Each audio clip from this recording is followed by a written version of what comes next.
आदाब, सत श्री अकाल, वेरी वेरी गुड मॉर्निंग साथियों। मैं Udham Singh Rana, associate Recording in progress. Business development, आप सभी का आज के संकल्प ट्रेनिंग प्रोग्राम में स्वागत करता हूं।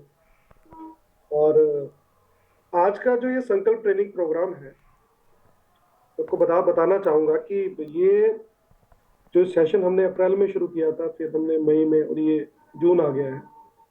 3 महीने हमने ये सेशन किया है और आज इसका ये लास्ट डे है। और फर्दर हमारे कौन से ट्रेनिंग सेशन रहेंगे और किस तरह से रहेंगे, उसकी इंफॉर्मेशन आपको दे दी जाएगी। लेकिन जो ये संकल्प पार्ट 2, जो कि संकल्प जीत की ओर हमारा रहा, ये 3 महीने हमने चलाया। इसमें जितेश आड़िया जी आए, हमारे बाकी लीडर आए, मैंने भी कुछ सेशन लिए, डॉक्टर शिल्पा सूरी जी ने भी इसमें कुछ सेशन लिए और मुझे काफ़ी अच्छे फीडबैक आए यहाँ से। और इस पूरे संकल्प ट्रेनिंग के दौरान, जैसे कि आज हमारा लास्ट सेशन है, आप पूरे अपने फीडबैक, आप कोई भी मशवरा, कोई भी कमेंट, कोई भी सुजेशन, जैसा आपको अच्छा लगे, आपके पास जो नंबर है हमारे डिस्ट्रीब्यूटर रिलेशनशिप मैनेजमेंट का, आप वहाँ पर डिटेल दे सकते हैं। और फर्दर किस तरह के आपको सेशन चाहिए, किन टॉपिक्स पे चाहिए, किन नीतियों पे आपको चाहिए, आप हमें बता सकते हैं, कि ताकि हम लोग जब आगे से किसी भी ट्रेनिंग प्रोग्राम को, मुझे एक मैसेज आया है कि मेरी आवाज़ नहीं आ पा रही है। क्या मेरी आवाज़ नहीं आ रही है? बोल रहे आ रही है। कितने लोग बोल रहे हैं कि आ रही है? हाथ खड़ा करें, आ रही है। ठीक है। तो यहाँ पर कमलेश जी हैं। कमलेश जी एक बार चेक कर ले अपनी ऑडियो डिवाइस को, क्योंकि बाकी जो साथी हैं उनको तो मेरी आवाज़ आ रही है। हो सकता है कि आपके नेटवर्क में कोई इशू हो। तो साथियों, आज का जो ये सेशन है, इसकी रिस्पॉन्सिबिलिटी मेरे पास आई है, तो मैं प्रयास करूंगा आज आपसे कुछ चीज़ें शेयर करने की, क्योंकि मेरा ऐसा मानना है कि ट्रेनिंग देना, I don't believe in training देने में, मैं बिलीव करता हूँ शेयरिंग में। क्योंकि जब आप शेयर करते हो तो उसका लाभ जो है वो ज़्यादा हो पाता है। मुझे सिर्फ आप 1 मिनट दीजिएगा, मैं एक, उसके बाद मैं इसको शुरू करता हूँ बस।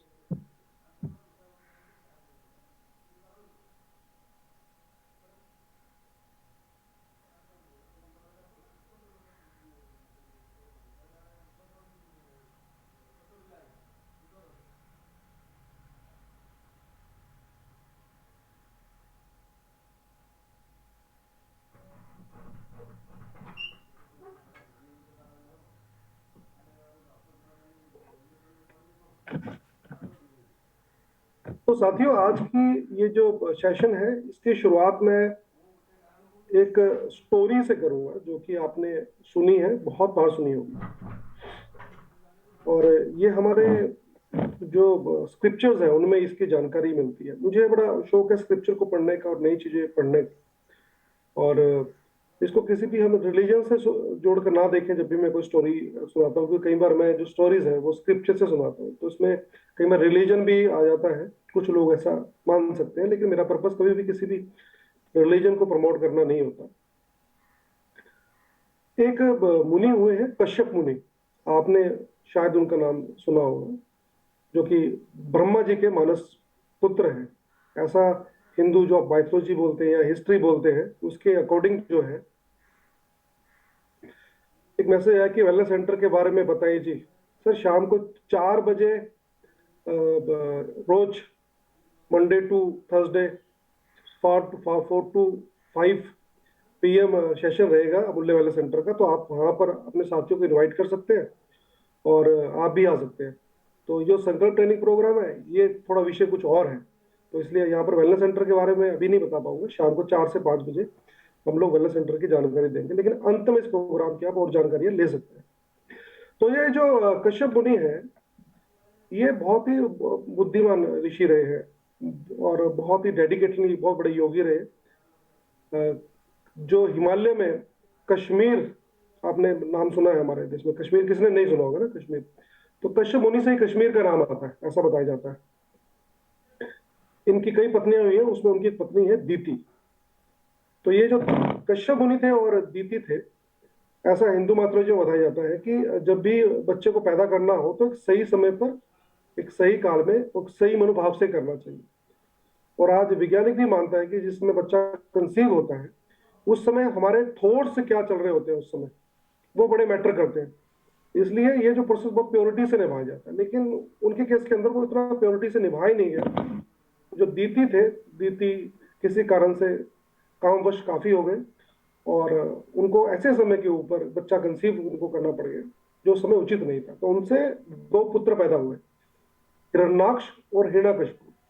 ये दोनों बहुत बलवान हुए बहुत ज्यादा। और उसमें से हिरण्यकशिपु जो है, इसकी स्टोरी आपने सुनी होगी कि हिरण्यकशिपु ये दानव, जिसे दैत्य बोलते हैं, दानव ये थे। यानी कि जो कश्यप मुनि है, उन्हीं की संतानें देवता भी हैं और दानव भी है। दानव में जो है वो है हिरण्यकशिपु। ये जो हिरण्यकशिपु है, इनके बारे में ऐसा बताया जाता है कि इन्होंने कई सालों तक तपस्या की थी। बहुत ऐसी तपस्या जो जो आज तक कभी कोई नहीं कर पाया। ये प्राचीन टाइम की जो बात बताई जाती है माइथोलॉजी में, कि बहुत तकड़ी तपस्या इन्होंने की। और उस तपस्या के बाद इन्होंने वरदान मांगा ब्रह्मा जी से कि मैं अमर हो जाऊं। लेकिन ब्रह्मा जी तो ये वरदान दे नहीं सकते थे, क्योंकि उन्होंने कहा कि मैं भी जो है, मेरी भी लाइफ टेम्परेरी है और मुझे भी एक दिन जरूर मरना। तो मैं अमरता का वरदान तो मैं नहीं दे सकता, लेकिन आप अगर कुछ और मांगते हैं तो मैं वो दे सकता हूँ।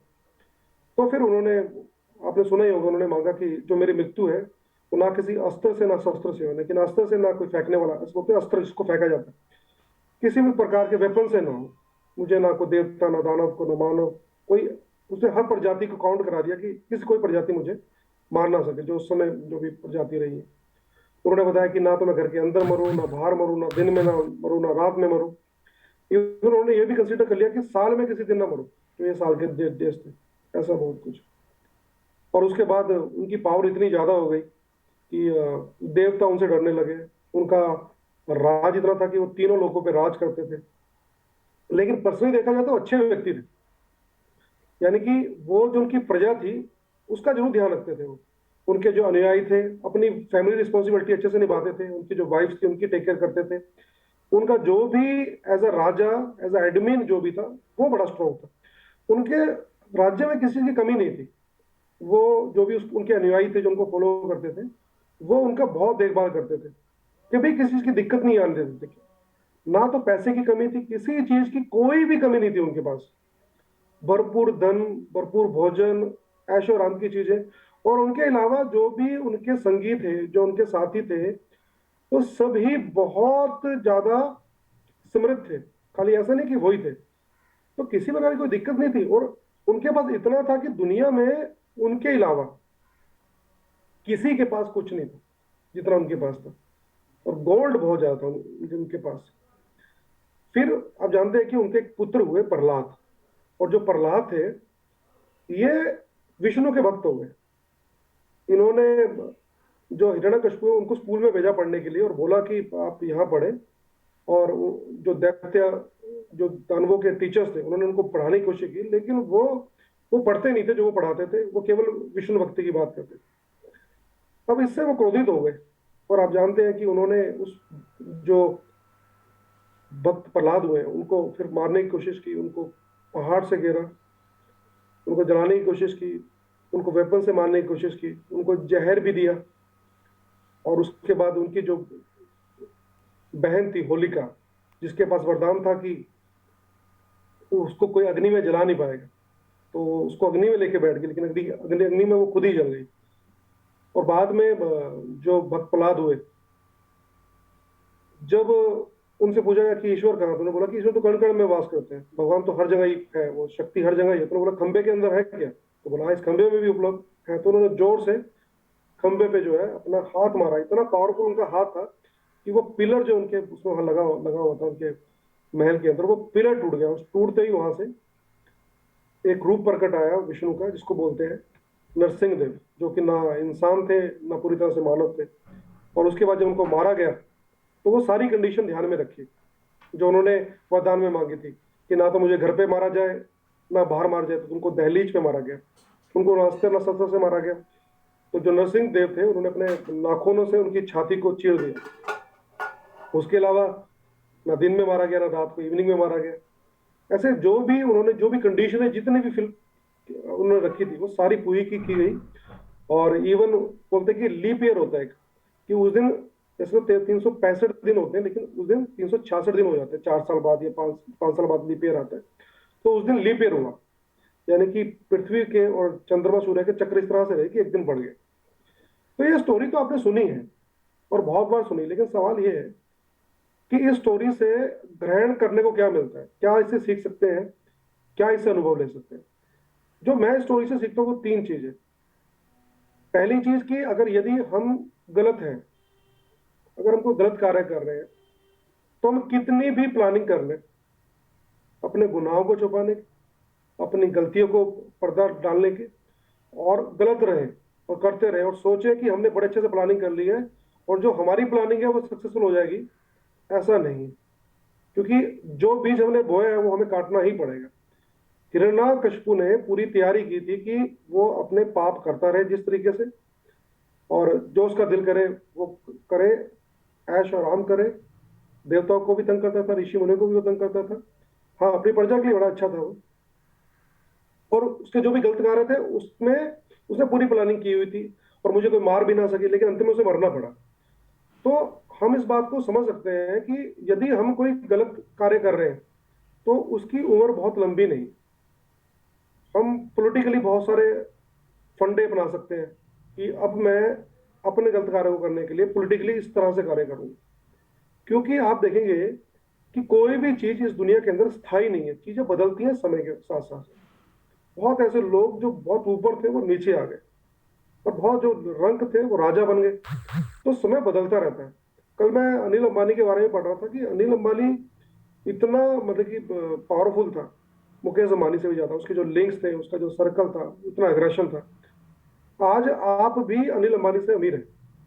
वो जो कई हजार करोड़ का मालिक था, इतनी, वो आज कर्जे में है। मतलब कि अगर मैं बात करूं, मैं उससे अमीर हूं, मेरे पास कोई कर्जा नहीं है। वो स्थिति में पहुंच गया।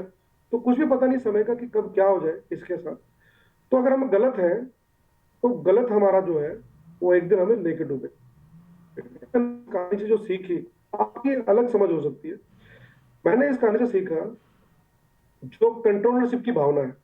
क्योंकि हिरण्यकशिपु जो थे ना, वो चाहते थे कि हर चीज बस मैं ही कंट्रोल करूं, बस मेरे हाथ में रहे, मेरे हाथ में रहे। तो जब हम अपने आप को कंट्रोलर समझते हैं ना, कि बस मुझे ही सब कुछ करना है, हर आदमी मेरे अकॉर्डिंग चले, उसको ये था कि कुछ भी ऐसी चीज ना हो जो मेरे कंट्रोल से बाहर हो। इसी तरह से वो अपने व्यक्तिगत जीवन में ना कंट्रोल करने की कोशिश करते हैं, चाहे वो परिवार को लेकर, समाज को लेकर, अपनी टीम को लेकर, कि बस मेरा जो वर्चस्व है ना, मेरा जो कंट्रोल है, बस वही उसके ऊपर है। और वो टस से मस नहीं होने देना चाहता। तो ये जो कंट्रोलरशिप की भावना है ना, ये भी डेंजरस है। क्योंकि जब हम कंट्रोल नहीं कर पाते ना, फिर हमें क्रोध आता है, और ये क्रोध सबसे पहले हम ही को खा जाता है। और तीसरी चीज जो सबसे बड़ी मुझे लगी इस स्टोरी के अंदर, पूरे के अंदर, वो थी ईर्ष्या। जो, हालांकि जो सनातन धर्म उसके अकॉर्डिंगली बताया था कि जो हिंदू का पालन कर, जो विष्णु का पालन करता है, और ये जो हिरण्य कशपू है, ये उनसे नफरत करता था, ईर्ष्या करता था उनसे बहुत ज्यादा। और यही ईर्ष्या जो कारण जो है, वो अपने बेटे को मारने को रेडी हो गया। हालांकि जो भक्त प्रहलाद उनका पुत्र था, वो अपने पिता का बहुत सम्मान करता था, अपने पिता से बहुत प्रेम करता था। और छोटा सा बात, तो 5 साल का बच्चा कितना, किसका क्या शत्रु हो सकता है। तो उनकी उम्र 5 साल थी प्रहलाद की। लेकिन ये, इसको इतनी ईर्ष्या हो गई, इतनी ईर्ष्या हो गई, कि अपने बच्चे को मारने को एग्री हो गया। और इसने उस समय जब उसका बच्चा ऐसा करा था, उसने उसके चक्कर के अंदर बहुत सारे ऋषियों मुनियों को, बहुत साधु संतों को उसने बहुत परेशान किया, बहुत ज्यादा तंग किया, बहुत ज्यादा उसने तंग किया। तो मैं ये समझ रहा था कि जब हमारे हृदय में ना किसी के प्रति ईर्ष्या आ जाती है, जब हमारे मन में यह आता है कि किसी के प्रति भी कोई भी अंदर विकार उत्पन्न हो जाता है, तो वो हमारे गुणों को ना खत्म कर देता है। हिरण्यकशिपु के पास तो बहुत सारी जानकारी थी, वेदों का पूरा ज्ञान था, उसको पूरी नॉलेज थी, पूरी जानकारी थी। और मैं पढ़ रहा था कि जब उसके भाई की मृत्यु हुई तो उसने पूरा वेदों से बताया कि इस तरीके से आत्मा के बारे में बताया कि ये टेम्परेरी है, सबको मरना ही होता है। तो बहुत बड़ी अच्छी अच्छी बातें अच्छी अच्छी करता था वो, मतलब कि बहुत अच्छा लेक्चरर था। जब उसके श्लोक पढ़ोगे ना तो बहुत अच्छा था, ऐसी बात नहीं, स्पीच भी बड़ी अच्छी थी, बहुत मोटिवेशनल स्पीच दिया करता था वो भी। और बहुत अच्छा था, बहुत अच्छी बातें करता था, सारी बहुत भले की बातें करता था। लेकिन ईर्ष्या उसका वो जो बातें थी वो सिर्फ बातें बन के रह गई, वो अपने जीवन में अप्लाई नहीं कर पाया। तो जब भी हम किसी से ईर्ष्या करते हैं ना, ये हमारे सारे गुणों को खा जाती है। और जो आदमी ईर्ष्यालु है वो कभी चैन से रह ही नहीं सकता, उसके जीवन में बहुत सारे विकार उत्पन्न होते हैं। मैं आजकल एक स्टडी कर रहा हूँ, food is not the source of energy, कि बॉडी के अंदर बीमारियां कारण क्या है, कैसे बॉडी को क्योर किया जा सकता है किसी भी शरीर को। तो उसमें मैं पढ़ रहा था कि जैसे हम नॉर्मली चर्चा तो करते हैं अपनी एलसीओपी में भी कि हवा, पानी, खाना, सोना, ये सारी की सारी जो चीजें हैं, ये अगर सही नहीं है तो हमारा हेल्थ अच्छा नहीं रहता है। लेकिन उसके अलावा हमारे जो थॉट्स है ना, ये भी हमारी हेल्थ के ऊपर बहुत प्रभाव डालते हैं। जैसे गुस्से का आना, ये बहुत हमारी हेल्थ पे प्रभाव डालता है। मैं एक स्टडी मैंने पढ़ी जहां पर मैंने पढ़ा कि अगर कोई माता बहुत ज्यादा गुस्से के अंदर हो, और उस गुस्से के अंदर अगर मैं बात करूं, वो अपने बच्चों को दूध पिला दे, तो बच्चे की तबीयत खराब हो सकती है, यहां तक भी बताया जाता है कि बच्चे की डेथ भी हो सकती है। तो सोच सकते हैं कि क्रोध आने से हमारे मन में कितना, ऐसा क्या उत्पन्न होता है कि ऐसे केमिकल रिएक्ट होता है कि बॉडी पॉइजन पैदा कर देती है। इसी तरह से जब हम ईर्ष्यालु हो जाते हैं किसी के प्रति, जब हमें, ये होता है जनरली नेटवर्क मार्केटिंग में बहुत होता है कि हमने किसी का, कोई लीडर आपस में कंपटीशन करने बैठ गए, ईर्ष्यालु हो गए, ये कंपटीशन की भावना ज्यादा कर देती है कई बार आपस में। तो उससे क्या होता है कि अपना काम भी अच्छे से नहीं हो पाता। और जब ऐसी ईर्ष्या की भावना रखते हैं, द्वेष क्रोध से, तो उससे हमारी बॉडी के ऊपर, हमारे मन के ऊपर भी बुरे इफेक्ट होते हैं, बहुत ज्यादा। तो इस कहानी से हम तीन सीख ले सकते हैं कि एक तो, अगर हम गलत हैं तो हम कितने भी प्लानिंग कर ले, हमारे प्लान ज्यादा समय तक सक्सेसफुल नहीं हो पाएंगे। दूसरा, कि कंट्रोलरशिप उतनी होनी चाहिए जितना जायज है। डॉक्टर मनीष मारवाड़ी से मुझे बड़ी अच्छी लगती है, वो हमेशा पर्सनल पावर से चलना पसंद करते हैं। वो कंपनी के मैनेजिंग डायरेक्टर है, वो कुछ भी कर दे, मतलब कि वो किसी भी एम्प्लॉय को या किसी भी लीडर के साथ कुछ भी करना चाहे तो कर सकते हैं, ऐसा अपनी पावर को लेकर। पर मैं देखता हूँ उन्होंने, पिछले 4.5 साल हो गए मुझे अमूल्य में काम करते हुए, उन्होंने कभी भी अपनी पोजिशन पोजिशन पावर को कभी भी प्रयोग नहीं किया। उन्होंने हमेशा जो है अपनी पर्सनल पावर को हमेशा इस्तेमाल किया। पर्सनल पावर होती है जब हम व्यक्तिगत तौर पे लोगों से कोई कार्य करा लेते हैं। तो एज अ लीडर मेरा ऐसा मानना है कि आप एक बड़े लीडर हो सकते हैं, ओहदा बड़ा हो सकता है, पे आउट बड़ा हो सकता है, और लेकिन यदि आप पर्सनल पावर से चलते हैं, व्यक्तिगत तौर पे चलते हैं, तो लोग ज्यादा आपसे कन्विंस होंगे, लोग ज्यादा जुड़े रहेंगे, और वो सामने ही नहीं, वो पीछे से भी रिस्पेक्ट करेंगे। क्योंकि हमारी इंडस्ट्री ऐसी है कि सामने कई बार बहुत अच्छा बोल रहे होते हैं, इंडस्ट्री छोड़िए, ये दुनिया का रूल ही है कि सर वाह वाह आप तो बहुत अच्छे हैं, और जैसे आपने पीठ घुमाई उनसे गए, तो हमारी बुराई शुरू हो जाती है, हम लोगों की बुराइयां करनी शुरू कर देते हैं। क्योंकि सबसे बड़ा कारण है कि ज्यादातर काम हम अपने, या तो ओहदे से कर रहे होते हैं या अपनी पावर से कर रहे होते हैं, अपने व्यक्तित्व, अपने चरित्र से नहीं कर रहे होते। यदि हम चरित्र से, अपने करेक्टर से, अपने व्यक्तित्व से, पर्सनल पावर से कार्य करेंगे, तो हमारी पीठ घूमने के बाद भी लोग हमारी तारीफ करेंगे। और एक बात बता दूं कि ये हर आदमी नहीं करेगा, कुछ लोग तो स्कॉर्पियो होते हैं, मतलब बिच्छू का कार्य है ना, उसको कितना भी समझाओ, मतलब वो डंक मारेगा। तो कुछ का तो कार्य है, उन्होंने करना ही है, और बिच्छू का स्वभाव तो अलग ही है। तो बस यही तीन चीजें हैं जो मैं डिस्कस आज आपसे की, और एक पीपीटी के माध्यम से मैं आपसे कुछ चीजें और डिस्कस करूंगा। होप सो कि आज की कहानी से आप कुछ चीजें आपको समझ में आई हो, और आपने अगर इसको, कहानी को ध्यान से सुनोगे मेरी बातों को, तो आप इसको रियलाइज भी करोगे।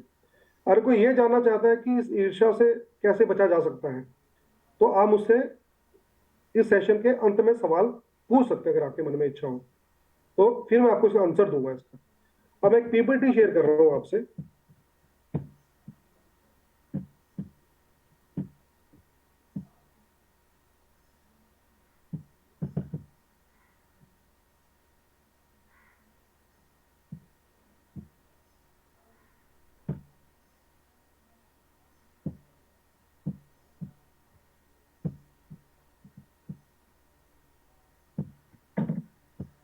जस्ट अ मोड में खोल दो उसको।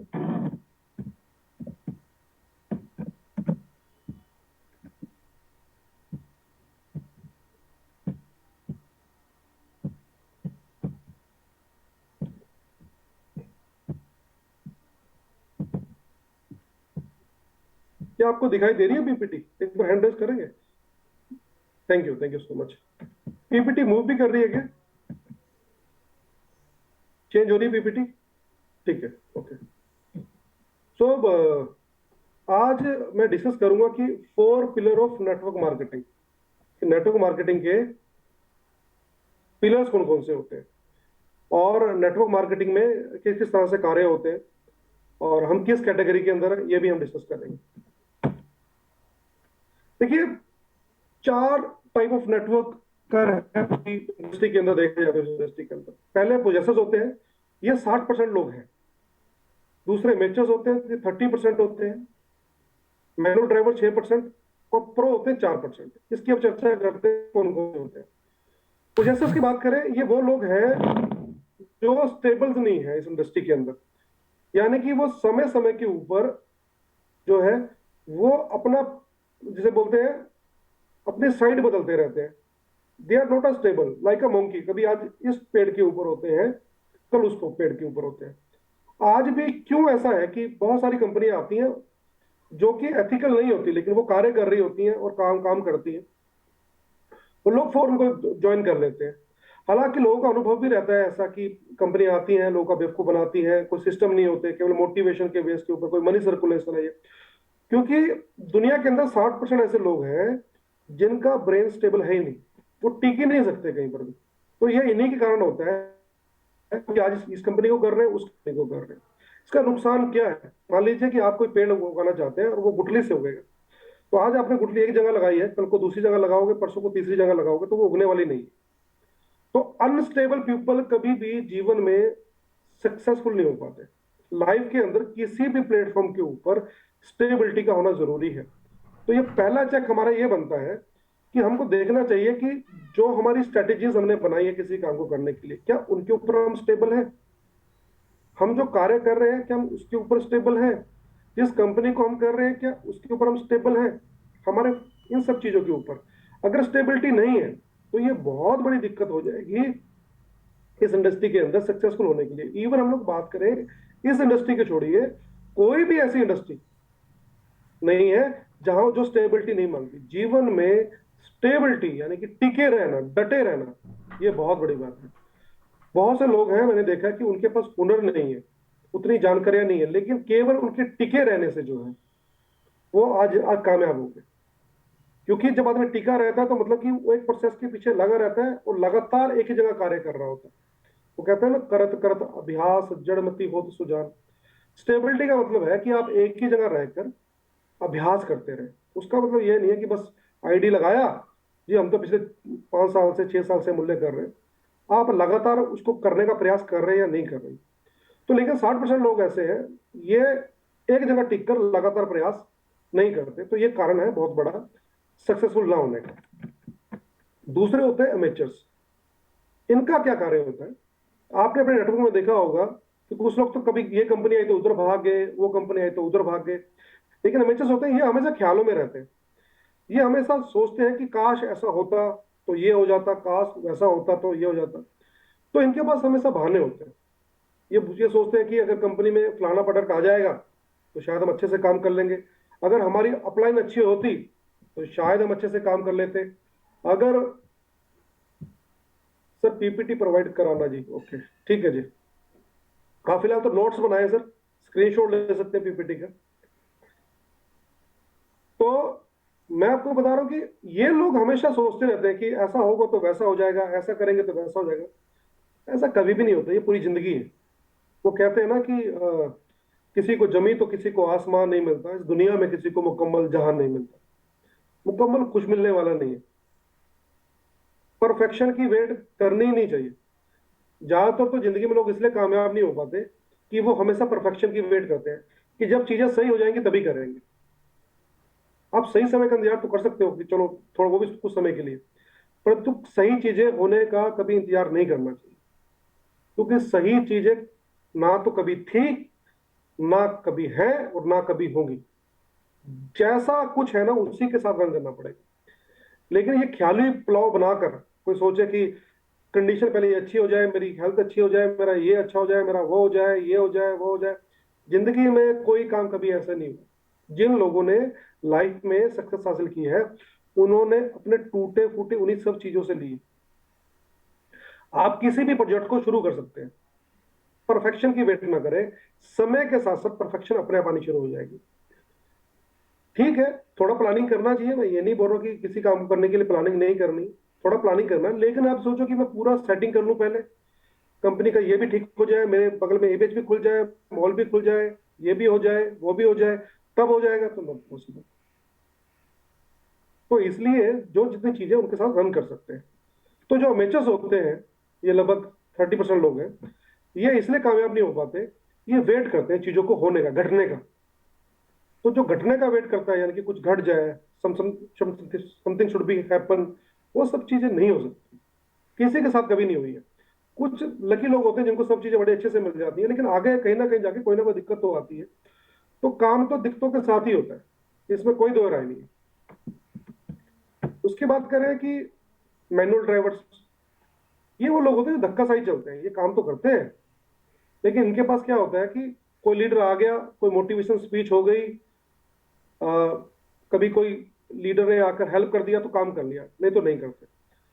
अच्छा, हमको चेक करना है कि हम किस कैटेगरी के अंदर है, यहाँ पर क्या हमारे अंदर स्टेबिलिटी है या नहीं है, हम कहीं ओजस तो नहीं है, हम ज्यादा ख्यालों में तो नहीं रहते, हम सोचते हैं कि यार अगर ऐसा होता तो वैसा, या फिर हम धक्के से तो नहीं चल रहे।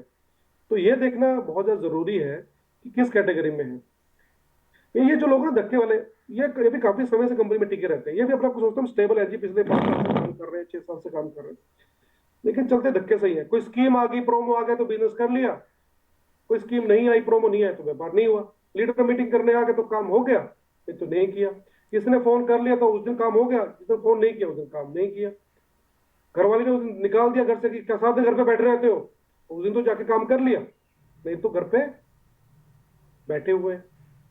तो ये धक्के वाले लोग तो नहीं है, ये चेक करना पड़ेगा हम किस कैटेगरी में।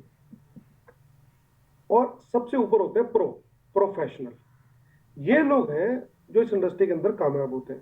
प्रोफेशनल का मतलब ये नहीं कि उसके पास बहुत सारी विद्या होती है, बहुत सारी जानकारी होती है, जैसे एक डॉक्टर के पास बहुत सारी जानकारी है, उसने कोई डिग्री की हो तो प्रोफेशनल है, या वकील ने की हुई है।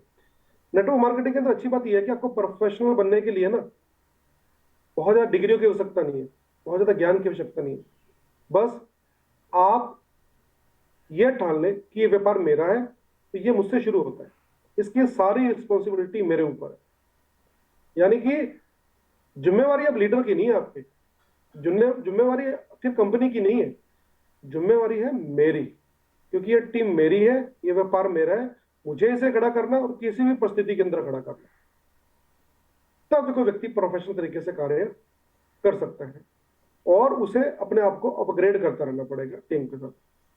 दूसरी चीज है कि पीपल स्किल्स, आदमी इस व्यापार के अंदर प्रोफेशनल तभी बन सकता है अगर वो पीपल स्किल को डेवलप करे, यानी कि लोगों को हैंडल कैसे करना है। जो लोग लोगों को चलाना सीख जाते हैं, लोगों को हैंडल करना सीख जाते हैं, वो इस व्यापार में बड़ा कर सकते हैं। क्योंकि ये जो व्यापार है ये अपने अकेले का नहीं, ये जो व्यापार है ये व्यापार है लोगों का। इसमें लोगों के सेंटिमेंट्स का ध्यान रखना, लोगों की क्या नीड है उसको समझना, एज अ फादर कार्य करना। कुछ लोग कुछ समय में तुक्के में कामयाब तो हो सकते हैं, लेकिन अगर उनके पास पीपल स्किल नहीं है, एक लीडरशिप क्वालिटी नहीं है, वो लीड बाय एग्जांपल नहीं करते, तो वो बहुत ऊपर आकर भी नीचे आ जाएंगे। मैं तो 2012 से इंडस्ट्री के अंदर हूं, मैंने अपनी लास्ट कंपनी में भी देखा है कि मेरी कंपनी में जो लोग हाईएस्ट रैंक पे थे उस समय, लेकिन एथिकल फॉलो ना करने से उनके बिजनेस काफी नीचे आए। और यहां पर भी मैंने देखा मुंबई के अंदर अच्छे लीडर कुछ काम करते थे, लेकिन एथिकली काम नहीं किया, अपनी आदतों को नहीं सुधारा और कुछ गलतियां की, तो उनके व्यापार के ऊपर उसका फर्क पड़ा, या वो जिंदगी में और ज्यादा आगे ग्रो नहीं कर पाए। तो ग्रो करने के लिए एक प्रोफेशनल बनने के लीडर होना, लीडर वो है जो सत्यवादी है। सत्यवादी का मतलब होता है सत्य में हो जाए, मतलब उसकी विजय तभी होगी, जो वो बोलता है, जो सोचता है वो करता है, वो एक ही दिशा में होता है। मैनिपुलेटर नहीं होता। मैनिपुलेशन से कोई भी व्यक्ति पॉलिटिकली कुछ समय के लिए तो बड़ा हो सकता है, लेकिन उसका ना एक टाइम पीरियड है। कोई भी व्यक्ति ज्यादा समय के लिए पॉलिटिकली झूठ के ब्याह पर या कुछ गलत कर कर कुछ समय के लिए सक्सेस हासिल तो कर सकता है, लेकिन वो स्थायी नहीं है, उसको कहीं ना कहीं चेंज करना पड़ेगा।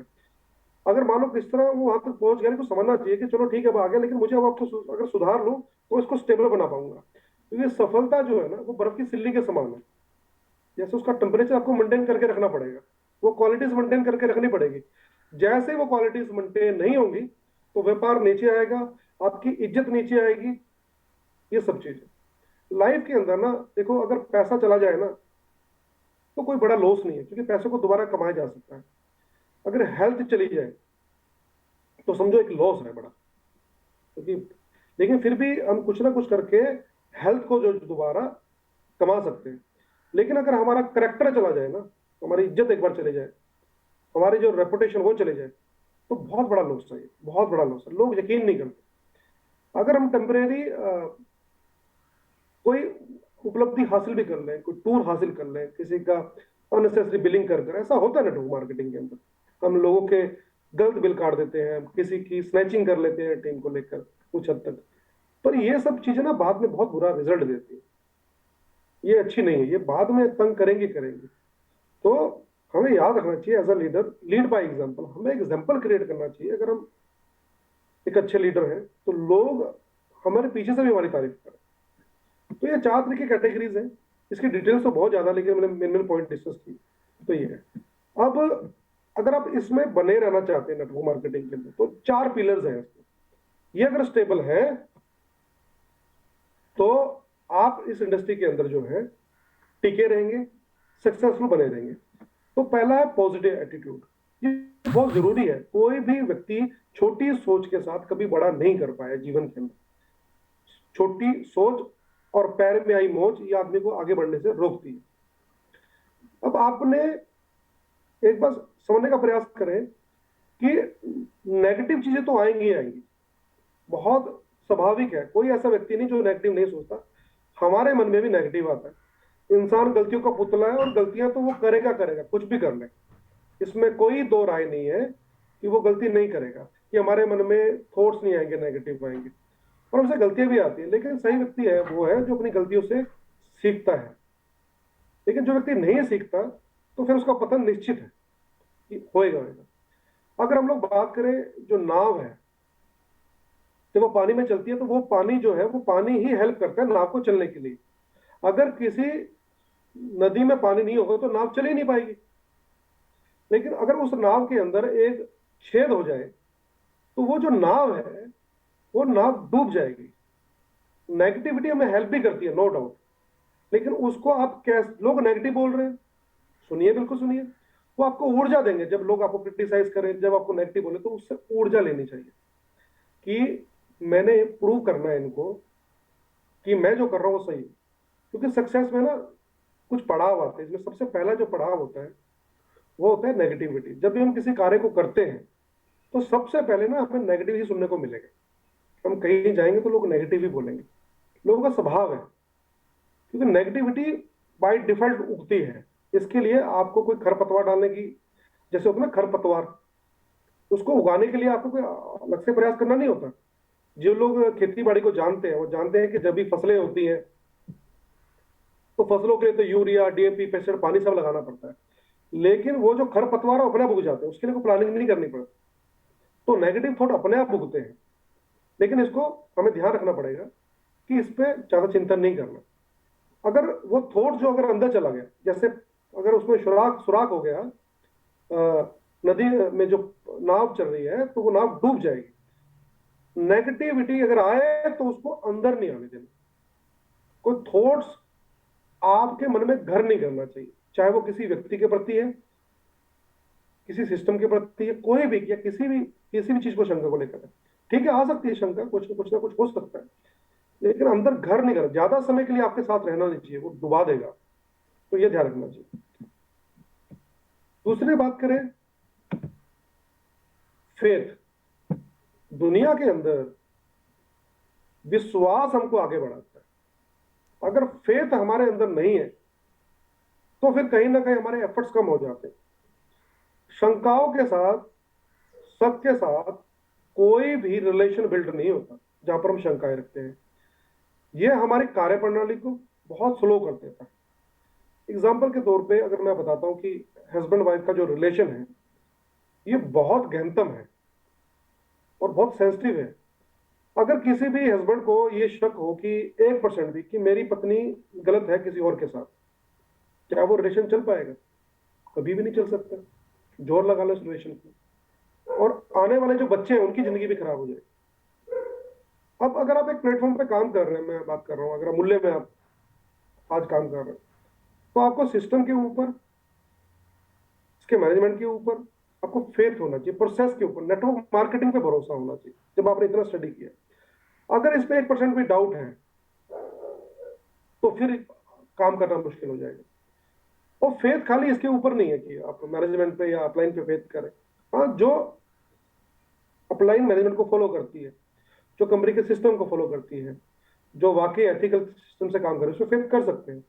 लेकिन उससे सबसे बड़ा फेथ जो है ना, वो सबसे पहले फेथ करना चाहिए अपने ऊपर, बिलीव अपने ऊपर। बहुत से लोगों को तो ये यकीन ही नहीं होता कि वो जिंदगी में कामयाब हो सकते हैं। ये बहुत बड़ी बात है। उनको लगता ही नहीं है कि कभी हमारा भी एक बड़ा चेक आएगा, कि हम भी, हमारी जिंदगी बदल जाएंगे।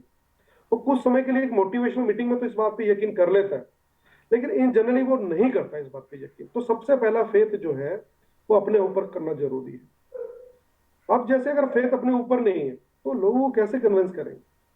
हम लोगों को प्लान देने के लिए चले जाते हैं, बड़ी बड़ी बातें करते हैं कि सर अमूल्य में ऐसा होगा, वैसा होगा, ये होगा। लेकिन उन जब चीजों को हम लोग खुद फेथ नहीं कर रहे, खुद बिलीव नहीं कर रहे, तो जो हमारे शब्द है ना, वो लोगों के ऊपर असर नहीं करेंगे। क्योंकि शब्दों के साथ साथ हमारी चेतना भी कार्य करती है, और जो हमारी चेतना है वो अगर हमारे शब्दों के साथ मिल जाए तो उसके रिजल्ट अच्छे हो जाते हैं। तो फेथ करना बहुत ज्यादा जरूरी है। और चौथी चीज है कमिटमेंट। सलमान खान बोलता ना कि एक बार मैंने कमिटमेंट कर ली फिर मैं अपनी भी नहीं सुनता। जब तक कोई कमिटमेंट नहीं करेंगे तब तक हम किसी भी काम को उतने दृढ़ता से नहीं कर सकते। तो एक चीज होती है प्रॉमिस, एक होती है कमिटमेंट। प्रॉमिस होता है जो दूसरों से करते हैं, कमिटमेंट जो खुद से। आपको ये कमिटमेंट करना पड़ेगा कि मुझे जो बदलाव के लिए जो भी चीजें चाहिए सक्सेसफुल के लिए, मुझे वो अपनानी है। चाहे वो आपके टाइम को लेकर है, किसी भी चीज को लेकर है, आपको वो कमिटमेंट करनी पड़ेगी कि जो मैं फेथ का जो बीज लेके आया था, इसको मैं एक जगह बो के रखूंगा और इसकी रक्षा मैं करूंगा। मैं एक अच्छी लीडरशिप क्वालिटी को डेवलप करूंगा। ये आपको कमिट करना पड़ेगा, टिके रहने के लिए कमिट करना पड़ेगा, अपनी आदतों को चेंज रहने के लिए कमिट करना पड़ेगा, अपनी फैमिली से कमिट करना पड़ेगा कि मैं, जो मैंने डिसीजन लिया है मैं इस पर टिका रहूंगा। तो बिना कमिटमेंट के कुछ होने वाला नहीं है। और परसिस्टेंस ये होता है कि एक रेगुलरिटी, किसी भी काम को करने के लिए लगातार उसको करना जरूरी है। आप आपने देखा होगा कि एक आदमी 8 8 घंटे भी काम करता है, 24 घंटे कई बार हम लोग काम कर लेते हैं, लेकिन सक्सेसफुल नहीं हो पाते। दो लोग हैं, एक कामयाब हुए और दूसरा नहीं हुआ। जो नहीं हुआ उसको उसने कई कई घंटे भी काम किया। लेकिन आप गहराई से जब देखोगे कि उनकी सक्सेस में, जो लोग रेगुलर किसी काम को करते हैं उनके सक्सेस के रेशो बढ़ जाते हैं। नेटवर्क मार्केटिंग में कई बार क्या होता है कि हम रेगुलर नहीं करते काम को। हम कई बार जैसे 2 4 दिन 5 दिन बहुत डेडिकेशन से काम किया, उसके बाद हम लोग जो फिर रेस्ट फरमाते हैं हफ्ते के लिए। हम ना तो प्रॉपर फुल टाइम काम कर पाते हैं, ना पार्ट टाइम कर पाते हैं। आप जो 2 घंटे काम करें, 4 घंटे काम करें, लेकिन रेगुलर करें। आप एक दिन एक 16 घंटे जिम में चले जाए, और वो वही वही आप क्या करें कि डेली आधा घंटा जिम जाए अगले 32 दिन के लिए, यानी कि 16 घंटे आप तब भी लगाए। दोनों में रिजल्ट आपको फर्क दिखने में मिल जाएगा। काम कम ज्यादा से ज्यादा महत्वपूर्ण है कि काम फिक्स्ड होना चाहिए कि आपने करना कितना है, कितना समय इस व्यापार को देना है, या जिस भी जगह आप सक्सेसफुल होना चाहते हैं वहां पर समय कितना देना है, और रेगुलर देना है। क्योंकि जब तक कोई चीज रेगुलर नहीं करेंगे वो नहीं होगा। जैसे छोटा पौधा होता है ना, उसको डेली पानी देना पड़ता है। नेटवर्क मार्केटिंग के अंदर इनिशियली वो पौधा जो है उसको बहुत ध्यान देना पड़ता है, उसकी क्यारी तैयार करनी पड़ती है। लोग नेगेटिव करने आएंगे। जैसे अगर कोई पौधा उगाया जाए तो आप देखेंगे कि बकरी खाने के लिए आ जाती है, पत्ते खाने खाने के लिए जानवर आ जाते हैं। तो आपको तो केयर करनी पड़ेगी उसकी, और ऐसा तो है नहीं कि एक दिन पेड़ उगाया फिर आके देखा नहीं। बरसात भी आएगी, धूप भी आएगी, लोग भी आएंगे पेड़ तोड़ने के लिए, लेकिन आपको डेली उसकी ध्यान रखना पड़ेगा। आपको परसिस्टेंस के साथ उसकी केयर करनी पड़ेगी, फेथ के साथ करनी पड़ेगी, आपको कमिटमेंट के साथ करनी पड़ेगी। आपको नेगेटिविटी यानी कि उससे बचा के रखना पड़ेगा कि लोग उसको नुकसान ना पहुंचाए। तो आपका जो फेथ का बीज यहाँ पर लगाया है मुल्ले के अंदर, इसकी रक्षा करें। ये बीज की रक्षा आपके अलावा कोई और नहीं कर सकता। कुछ समय के लिए कोई कर सकता है, वो ज्यादा समय के लिए नहीं करेगा, क्योंकि हर किसी को अपने उसकी करनी है। तो ये भी सही है कि जब ये पेड़ बड़ा हो जाएगा तो तब आपको उतनी केयर करने की आवश्यकता नहीं है। जब पेड़ बड़ा हो जाता है ना, फिर हमको फल देता है। फिर आप केयर करो ना करो, उसका ध्यान रखो ना रखो उतना, लेकिन फिर वो आपकी केयर करता है, फिर वो आपकी जरूरतों को पूरा करता है। कि जब तक कि वो आप उस लेवल पे नहीं चले जाते, वो चीजें नहीं हो जाती, तब तक आपको जो मैंने ये चीजें बोली हैं, जिसमें फेथ की मैं बात करूं, पॉजिटिव रहना, कमिटमेंट करना, ये सारी की सारी जो चीजें, परसिस्टेंस, ये बहुत जरूरी है। और ये डेवलप कैसे होगा, ये भी सवाल है कि ये सारी चीज डेवलप क्या होगी। तो उसके लिए ABCD फार्मूला है। पहला है एसोसिएशन, ये होता है संघ। हम अगर जिंदगी में जो बनना चाहते हैं ना, आपको देखना चाहता है कि ये जो व्यक्ति ये जिंदगी में क्या करेगा, बस उसका संग देख ले कि उसके चार पांच जो दोस्त हैं जिनके साथ वो रहता है वो कैसे हैं लोग। कामयाब होने के लिए ना बहुत ज्यादा प्रयास करने की आवश्यकता नहीं है, अपने आप को उस माहौल में रखने की आवश्यकता है जहां पर लोग कामयाब होना चाहते हैं। आप जब मेट्रो में देखा देखा होगा आपने, या मुंबई में जो लोकल होती है, वहां पर लोग आते हैं और धक्का मार के दूसरे को चढ़ा देते हैं। बस अपने आप को आपको उन सेमिनार में रखना पड़ेगा, उन लोगों के रेगुलर टच में रखना पड़ेगा, उन लोगों से बातचीत करते रहना पड़ेगा, उन लोगों से कंसल्ट करते रहना पड़ेगा जो इस बात के ऊपर अग्रसर है। अगर आपने संग किया उन लोगों से जो नेगेटिव बात करते हैं, जिनका मुद्दा ही गॉसिप होता है कि अननेसेसरी टॉक की बात करना, कोई मतलब नहीं रह जाता कि क्या बात करें क्या ना करें, अननेसेसरी की टॉक, तो फिर क्या होगा, वही गुण हमारे अंदर आएंगे। तो अपना संग, आप किस व्यक्ति से बात कर रहे हो ना, किस व्यक्ति से आप इंस्पायर है, ये बहुत मैटर करता है। अगर संग सही नहीं है ना, तो कामयाब नहीं हो सकते, इस बात की गारंटी है। बी फॉर होता बुक रीडिंग। समय अध्ययन को समय देना चाहिए, हमें कुछ अच्छी बुक्स पढ़नी चाहिए। बुक्स नहीं है तो हमें कुछ यूट्यूब के से एक दो स्पीकर अच्छे आपको लगते हैं, अगर आपको लगता है कि ये सही है तो सीख सकते हैं उनसे। इससे ये नहीं कि वो याद रहेगा आपको। अगर आप सुबह के समय में अगर कुछ अच्छी चीजें सुनते हैं या पढ़ते हैं, उससे हमारी चेतना डेवलप होती है, और हमारा शरीर है उसी हिसाब से कार्य करता है पूरे दिन। आपको चाहे वो चीज याद है या नहीं है पढ़ने के बाद, लेकिन आप ध्यानपूर्वक पढ़ने का जरूर प्रयास करें। उससे, पढ़ने से या सुनने से जो तरंगे उत्पन्न होती हैं बॉडी में, जो थॉट्स उत्पन्न होते हैं, वो हमको हेल्प करते हैं पॉजिटिव रहने के लिए, एनर्जेटिक रहने के लिए। तो बुक्स पढ़ना बहुत ज्यादा जरूरी है। फिर अगर मैं बात करूं, वो है कंटेम्पलेशन या कंसंट्रेशन, चिंतन करना, आत्मचिंतन बहुत जरूरी है। हमने एक कहानी सुनी है कि एक बार एक कंपटीशन में लोग पेड़ काटने के लिए गए, और वहां पर लोगों ने अपने कुल्हाड़ी ली और पेड़ काटना शुरू किया। उसमें व्यक्ति ने 5 काटे, किसने 2 काटे, किसने 3 काटे। एक व्यक्ति था जो कि देखने में इतना हट्टा कट्टा नहीं था, लेकिन उसने 10 पेड़ काटे, तो वो कंपटीशन जीत गया। उससे पूछा कि आपने कैसे जीता है कंपटीशन। तो उसने बताया कि जब मैं पेड़ काट रहा था तो मैं एक पेड़ काटने के बाद जो अपनी कुल्हाड़ी है उसको धार लगाया करता था, और धार लगाने के बाद मैं दोबारा दूसरा पेड़ काटता था। और जो हट्टे कट्टे लोग थे वो धड़ाधड़ पेड़ काटने का प्रयास कर रहे थे, अपनी कुल्हाड़ी को तीखा नहीं किया। तो चिंतन करना, कंटेम्पलेशन करना, प्लानिंग करना, ये ये बहुत जरूरी है। जब आप ऐसा करते हैं तो आपकी जो कार्य है उसमें आपका एफर्ट कम में भी रिजल्ट ज्यादा आ जाता है। तो इसके लिए क्या कर सकते हैं हम जब रात को सोने से पहले अपने अगले दिन का प्लान जरूर करें कि मुझे अपना समय कैसे यूटिलाइज करना है, मुझे कहाँ जाना है, किससे क्या बात करनी है। ये सारा एक बुक के ऊपर आप लिख के रखें, डेली प्लान करें। देखिए, अगर हम, ये ना बहुत बुरी आदत है होती है अगर हमारे पास डेली शेड्यूल ना हो, क्योंकि एक ऐसी चीज है जो आप जिंदगी भर की पूंजी देकर खरीद नहीं सकते, वो है आपका समय, जो चला गया वापस नहीं आएगा। अगर उस समय की प्लानिंग नहीं की गई अच्छे से, तो आप ये देखेंगे कि अगर ऐसी प्लानिंग हमने नहीं की है तो वो समय व्यर्थ होगा, वो वापस नहीं आएगा। वो इतिहास इस बात की गवाही देता है कि अगर समय अच्छे से यूटिलाइज नहीं किया गया तो उसके परिणाम बहुत बुरे होंगे। तो एक पल भी वेस्ट नहीं होना चाहिए। चिंतन करें, कंटेम्पलेशन करें, प्लानिंग करें, ये बहुत ज्यादा जरूरी है। डी फॉर डाइट, ये बहुत जरूरी है कि आप इस शरीर को चलाने के लिए आप क्या खा रहे हैं, आप इस चीज का ध्यान रखें। नेटवर्कर्स में ना जनरली ये होता है कि इनिशियली स्टेज के ऊपर मैंने देखा है, क्योंकि मैं भी एज अ नेटवर्क कर रहा हूँ। और मुझे आज याद है कि जब मैंने शुरुआत की थी, हालांकि सक्सेस हासिल की नेटवर्क मार्केटिंग के अंदर, बहुत अच्छी पोजीशन पे गया उस कंपनी के अंदर, लेकिन जब मैं देखा था कि जब मेरे शुरू के दिन थे ना, तो जब मैं डाउनलाइन के साथ जाता था मार्केट के अंदर, तो कुछ भी पैसे खर्च नहीं करता था।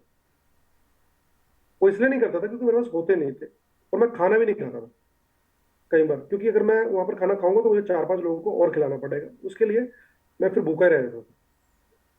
और कई बार फिर समय नहीं देना, टाइमली खाना नहीं खाना, इधर से उधर चले जाना, ध्यान नहीं देना मेरे को। देखिए, खाने का ना ध्यान रखना बहुत जरूरी है। ये आपको ना, हमें क्या खाना चाहिए, ये, और स्वच्छ खाना खाएं, एसिडिक की जगह एल्कलाइन फूड खाएं, ये बहुत जरूरी है। खाना पीना ये नहीं कि अननेसेसरी खाना भी, अगर हम जरूरत से ज्यादा खाते हैं, वो भी बड़ा डेंजरस है, वो बहुत जरूरी है। आपने देखा होगा, हालांकि खाना, मैं पूरी तरह से सहमत नहीं हूँ कि खाने से ही सब कुछ होता है, एनर्जी आती है, लेकिन सही खाना बहुत जरूरी है, क्योंकि हमारी बॉडी में जो हमारे थॉट प्रोसेस है वो भी हमारे खाने से आते हैं, किस तरह के खाना खा रहे हैं। तो खाना स्वच्छ खाएं, जिसमें न्यूट्रिशनल वैल्यू है वो ज्यादा खाएं, और अपने डाइट का भी ध्यान रखें, और फास्टिंग का भी। फास्टिंग हमें हेल्प करती है, हफ्ते में एक बार फास्टिंग रखना चाहिए, उससे पूरी बॉडी क्लीन होती है। तो इन चीजों का ध्यान रखें। जब हम मार्केट में जाते हैं ना कुछ कैरी करें, जैसे मैं बहुत ही लिमिटेड खाना खाता हूँ और स्पेसिफिक खाता हूँ। तो मैं सोचता हूँ कि यार बाहर कई बार कुछ नहीं मिलता, तो मैं कई बार चने कैरी करता हूँ, ड्राई फ्रूट कैरी कर लेता हूँ। जब बिहार का चक्कर लगता है या यूपी में कोई जगह लगता है, अगर सत्तू मुझे अच्छा मिलता हो चने का, तो चने का सत्तू ले लेता हूँ। तो उसको जहां भी रुका तो पानी का गिलास लिया, सत्तू घोला, उसमें नींबू निचोड़ा, तो मैंने पी लिया, वो एनर्जी भी दे देता है उस समय कॉन्स्टेंट। तो ये सारी की सारी चीजें, तो आप कहीं भी जाओ तो कैरी करो अपना, टिफिन कैरी कर सकते हैं, कुछ फूड खाने के लिए कर सकते हैं, ज्यादा समय तक जब भूखे ना रहे, टाइमली खाना खा लें। तो ये सब चीजों का ध्यान रखोगे तो बॉडी में एनर्जी रहेगी। अगर एनर्जी नहीं रहेगी तो कितने दिन काम कर लोगे। शुरू में बाइक लेते हैं ना, तो पिकअप ऐसे उठाते हैं, मेरे पास पल्सर थी ना, पल्सर, तो मैं आगे से ऐसे उठाता था जब मैं यंग था, वेरी यंग दैट टाइम। तो बाद में वो खराब हो गई पल्सर। शुरू में तो मैं ठीक चलती थी, बाद में दिक्कत आ गई, क्योंकि शुरू के अंदर क्या होता है ना कि ये शरीर जो है ना, आज कोई भी एज है उसमें तो उतनी हेल्प कर रहा है, लेकिन अगर इसको अननेसेसरी यूज करोगे, ये बिना ध्यान रखे इसको धक्के से यूज करते रहोगे और पूरा ध्यान नहीं दोगे, तो आने वाले समय में ये दिक्कत क्रिएट करेगा। क्या फायदा है इसी सक्सेस का अगर उसको भोग करने के लिए अच्छा शरीर नहीं है। तो डाइट का हमेशा ध्यान रखें, फास्टिंग करें, और आप सभी हेल्थ इंडस्ट्री में आपको मुझसे ज्यादा ही पता है कि कैसे ध्यान रखना है। प्रॉपर सप्लीमेंट लें जिसकी जरूरत है, वो सब चीजें लें। एग्जीक्यूशन ये होता है एक्शन प्लान।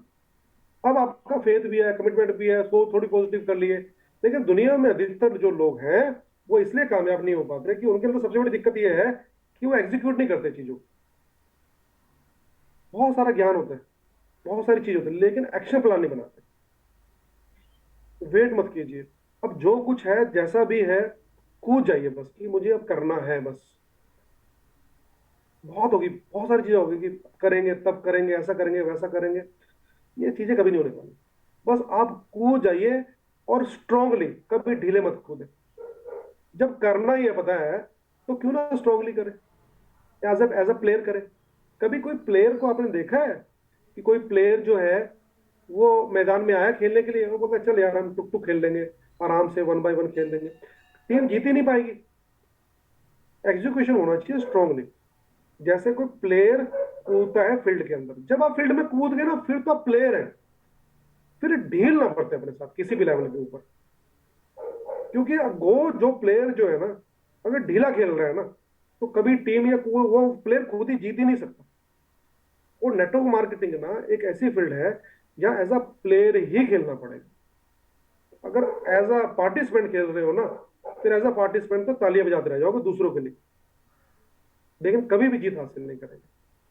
तो ये दोस्तों, थैंक यू सो मच, आपने अपना समय दिया, और इसको आपने सुना ध्यानपूर्वक, और आशा करता हूँ कि जो चीजें मैंने डिस्कस करी हैं, हालांकि आज इतना मोटिवेशनल स्पीच नहीं था, बहुत स्लो, और मैंने बहुत ध्यान से मैंने कोशिश की आपसे वो चीजें शेयर करूं, और आशा करता हूँ आपको समझ में आई होंगी।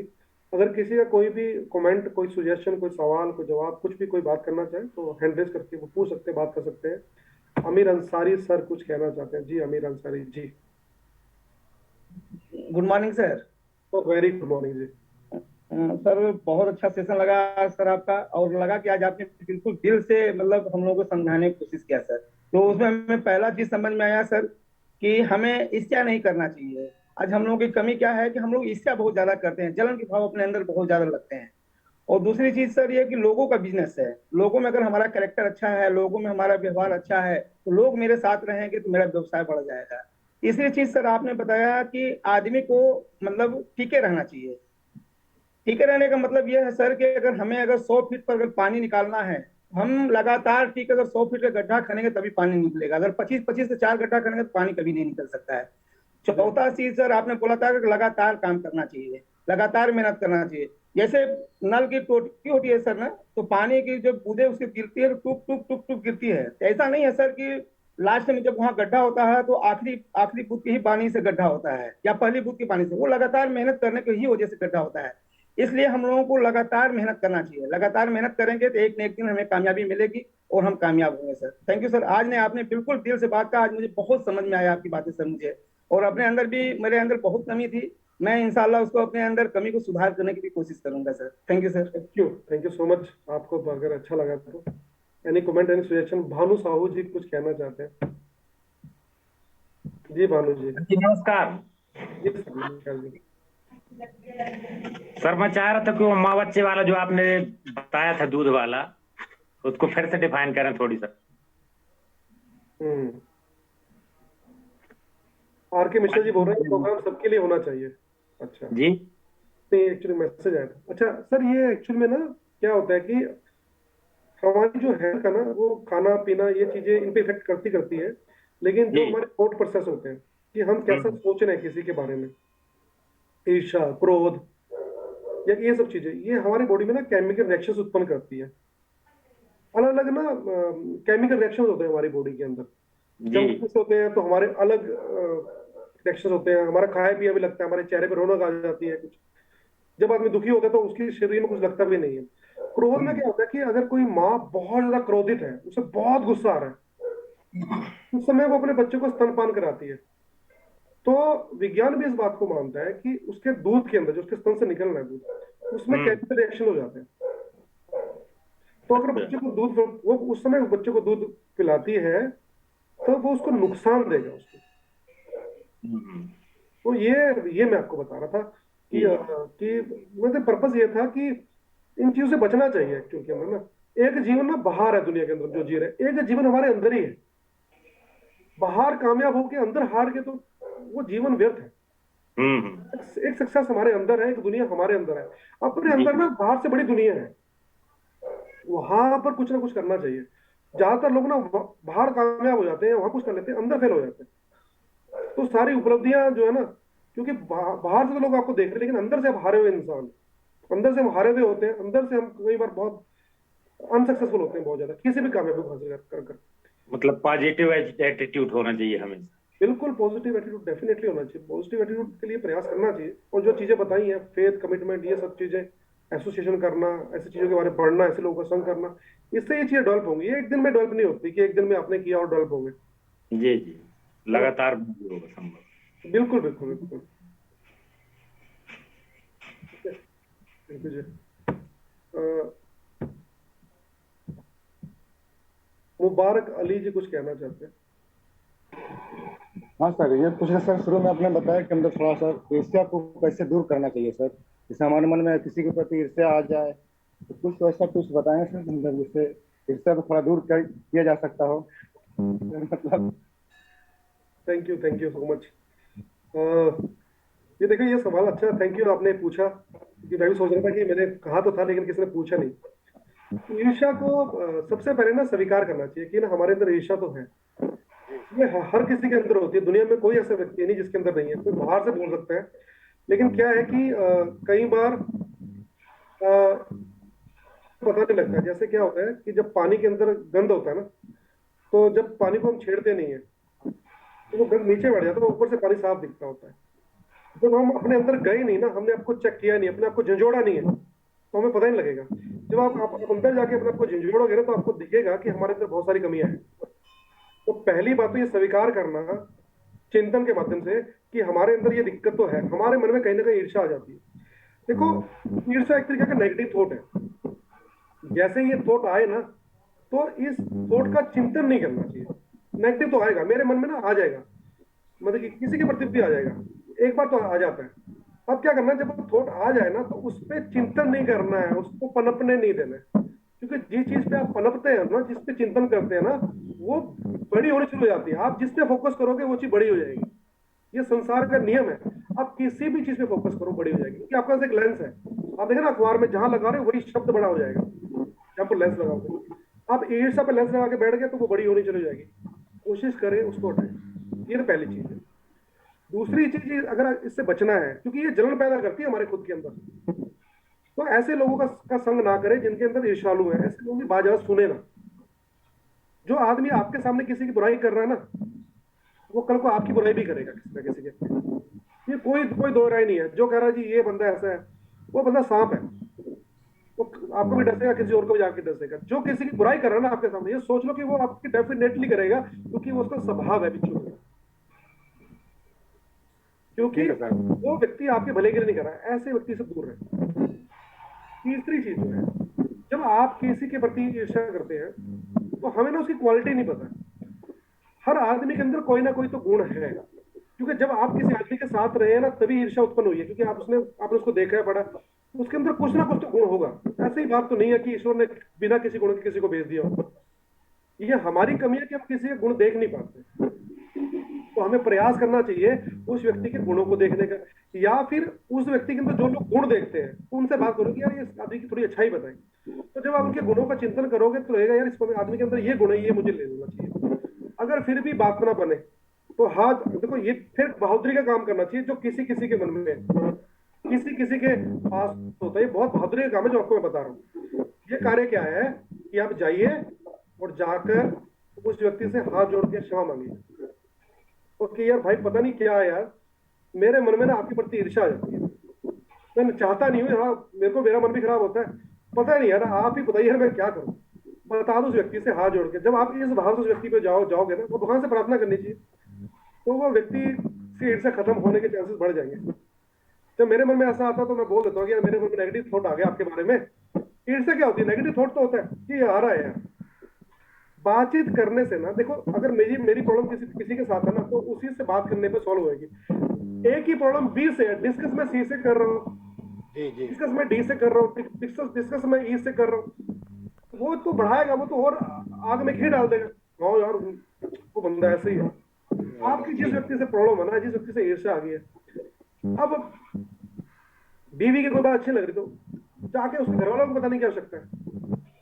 हम जाके उसकी सास को, अपनी सास को फोन कर लेते हैं, उसके मम्मी पापा को फोन कर लेते हैं। आपके डाउन में कोई बंदे से दिक्कत है तो उससे बात करो, क्यों उसकी चुगली करनी किसी के सामने जाके। उससे बात करो, यार ये मुझे प्रॉब्लम लगती है भाई, बताओ क्या करूं। पूरा हम्बल वे में जाओ, तो फिर ये प्रॉब्लम खत्म हो जाएगी। फिर यार जिंदगी में ना आप खुश रहना शुरू कर दोगे। बाहर से लोग लगेगा आपको कि जैसे भी हो, लेकिन अंदर से आपको पता है कि आप शांत रहोगे, खुश रहोगे, अंदर से आनंद का अनुभव करोगे। अगर ऐसी जिंदगी जियोगे तो बहुत मजा आता है फिर जिंदगी जीने का, किसी भी परिस्थिति के अंदर। वरना अन्यथा कोई भी उपलब्धि हासिल कर लो, अगर ये चीजें हैं तो अंदर से खुश रह नहीं सकता। जी सर, ठीक है, थैंक यू। कोई और सवाल किसी साथी का कोई पूछना चाहे तो, कोई एनी कमेंट सजेशन? ठीक है, थैंक यू सो मच। मेरे ख्याल से समय हो चुका है ऑलरेडी, 5 मिनट ऊपर हो गए, हमारे घंटे का प्रोग्राम होता है। ध्यानपूर्वक सुनने के लिए बहुत बहुत शुक्रिया। एक्चुअल में तो ये मैं पूरा का पूरा जो मैंने ये कोई ट्रेनिंग नहीं थी, ये शेयरिंग थी, मेरी खुद के लिए भी है। मैं तो जब बोलता हूँ, खुद भी सोचता हूँ कि बोलूंगा तो, जो बोलूंगा तो मैं भी तो सुन रहा हूँ, तो मुझे भी अपने आप को अप्लाई करना है सब चीजों के अंदर। Thank you so much, all the best. और दोबारा फिर एक नए संकल्प ट्रेनिंग प्रोग्राम के साथ आपको मिलेंगे, नई नई जानकारी लाकर। Thank you so much.